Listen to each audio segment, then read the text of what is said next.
We'd like you to, because we'd like to say something about the Russian statement. Thank you very much. You've heard the British position and the American and the French position set out very clearly in the Council today. The meeting was called for one reason only, and that's because the situation in Syria is desperate, and it is desperate because of the attacks on the Syrian people and the use of CW, a prohibited weapon, most likely by the Assad regime, and it is desperate because Russia, instead of using its influence with Syria to stop those attacks, on the contrary, has condoned them. That's the sole reason why the Council is in session today. But I wanted to speak to you about the bizarre allegation from Major General Igor Konashenkov, who I think is in Syria with Russian forces. He is alleging that Britain is somehow behind the CW attack on Duma. This is grotesque. It's a blatant lie. It's some of the worst piece of fake news we've yet seen from the Russia propaganda machine. But I would like to take this opportunity to state categorically to you, the world's press, that Britain has no involvement and would never have any involvement in the use of a chemical weapon. Thank you very much. One question, with rhetorics like that, both from military and diplomatic officials in Russia, do you think there could be any diplomatic initiative that could prevent any military step by US and UK and France against the Syrian government? Well, on your first point, literary references, I am tempted to say that the Russians have used fiction for so long that they can no longer distinguish in their own words and deeds between fact and fiction. So what we're getting at the moment is a lot of fiction. You've heard what we said in the Council. I'm not going to comment on military action or otherwise. I set out clearly what the British Cabinet has decided.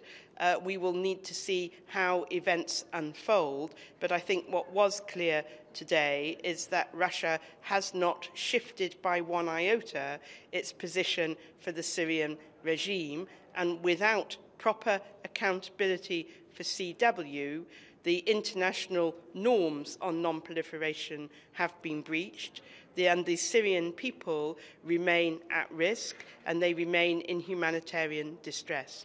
Madam Ambassador, do you have any comment on casualties today in Gaza? The third week that people are dying and killed and shot at in Gaza. Well, we've been very clear that we hope the violence will de-escalate. The Secretary-General mentioned Gaza today. I said it was with no disrespect to the people involved in the crisis in Gaza that I would not deal with it today. I think we will have an opportunity for the Council to get into detail next week on that. Ambassador, does Britain believe that they have to wait for the OPCW assessment before any military action can be taken? I have nothing to add to what I said earlier on military action. Ambassador, how did you collect the information in Syria on the proof, about the proof of the use of the chemical weapon? How did you get the information? How did you collect the proof? Well, I think we and the Americans and the French have set out very clearly why we believe chemical weapons were used. I think for the purposes of international news, the best thing I can do is refer you to the WHO statement from a couple of days ago about 500 people at least having reported to hospitals with symptoms consonant with a poison gas attack. And I think that speaks volumes. Ambassador, would the UK consider going to the Secretary-General to ask him to come up with some sort of mechanism to attribute blame for chemical weapons attacks since the Security Council can't agree? I think the difficulty with that, and that is in essence the Swedish proposal, is that there is no guarantee that the Security Council would then agree to the Secretary-General's recommendation. So we would be back in exactly the same position that we were in when Russia vetoed the American resolution this week. So I think there would need to be a guarantee from Russia and her allies that we would indeed be be able to agree a proposal. And without that, I'm afraid this looks a little bit like smoke and mirrors.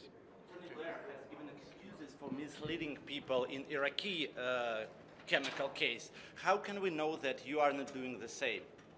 Well, you will know that the British government commissioned a full inquiry into what happened in Iraq, and I have nothing to add to its findings. But if the tenor of your remarks is that it is the British government perpetrating fiction about the use of CW in Syria, and you're nodding, so I assume that's what it is, then the fiction is all, I'm afraid, coming from the Russian side. The WHO has given a very clear account of what has happened to those poor civilians in eastern Ghouta and Douma, and if I may say so, the best thing Russia can do is stop its ally Syria from attacking its own people. Thank you very much, everybody. The question was, why show the